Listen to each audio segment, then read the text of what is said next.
జీవిత సత్యం గురించి ఒక చిన్న స్టోరీ చెబుతాను విను. ఒక బిజినెస్ మ్యాన్ ఉండేవాడు. అతను బిజినెస్లో ఉన్నత స్థాయిలో ఉండేవాడు. అతనికి ఒక భార్య, 2 కొడుకులు, కూతురు ఉండేవాడు. వాళ్ళ ఫ్యామిలీ చాలా అన్యోన్యంగా, చాలా సంతోషంగా ఉండేవాళ్ళు.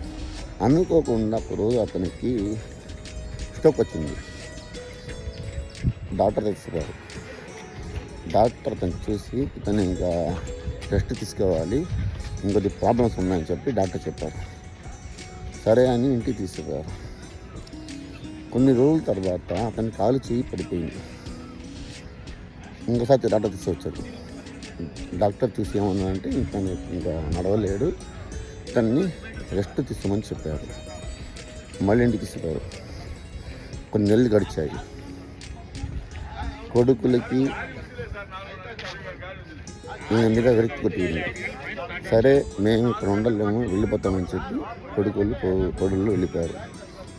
భార్య కొన్ని నెలలు సేవ చేసింది.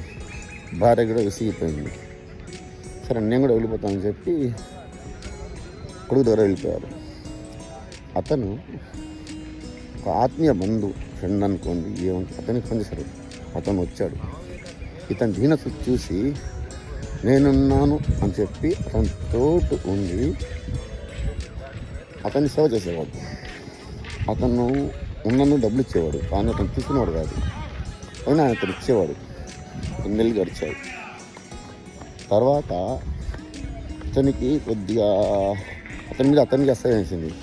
మన జీవితం వేస్ట్ అని చెప్పి అతను దాచుకున్న డబ్బు కొంత ఉండింది, డబ్బు రూపంలో, గోల్డ్ రూపంలో, అది తెచ్చి తన ఫ్రెండ్కి ఇచ్చాడు.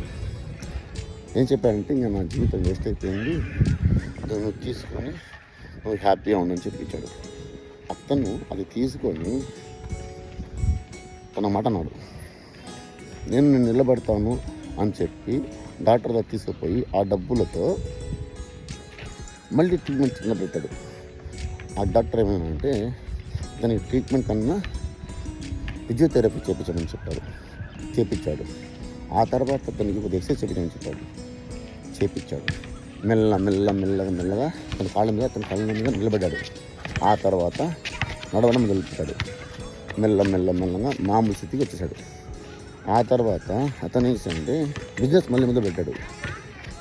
ఇంతకు ముందు కన్నా ఉన్నత స్థాయిలో వెళ్ళిపోయాడు. తర్వాత ఆ ఆత్మీయ బంధం చెప్పైతే అతన్ని పిలిపించి వాళ్ళ ఫ్యామిలీని తీసుకొచ్చి వాళ్ళ ఫ్యామిలీ ఇతను కలిసి ఇంట్లో హ్యాపీగా ఉండేవాళ్ళు. ఈ విషయం కొడుకులు తెలిసింది. వచ్చి బతిమాలారు, క్షమించండి, తప్పైపోయింది.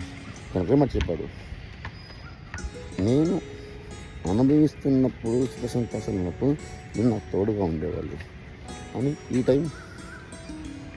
నా టైం చాలా బాగాలేనప్పుడు మీరందరూ నన్ను వదిలేసి వెళ్ళిపోయారు.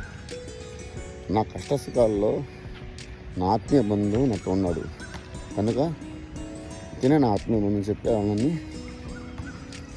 తనేశాడు. ఈ స్టోరీ ఏం చెప్తున్నానంటే, నేను కొడుకులకి చెప్పట్లేదు, ప్రతి ఒక్కరు చెప్తున్నాను.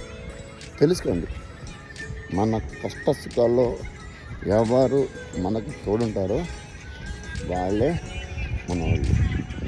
₹4 డబ్బులు చూసి, కారు చూసి, బంగ్లా చూసి వచ్చేవాళ్ళు మన ఫ్రెండ్స్ కాదు, మన ఆత్మీయులు కాదు, మన బంధువులు కాదు. నా స్టోరీ నచ్చితే ఈ స్టోరీ షేర్ చేయండి, లైక్ చేయండి, కామెంట్ చేయండి ఎలా ఉందో అనేది. నా ఛానల్ సబ్స్క్రైబ్ చేసుకోండి. Thank you.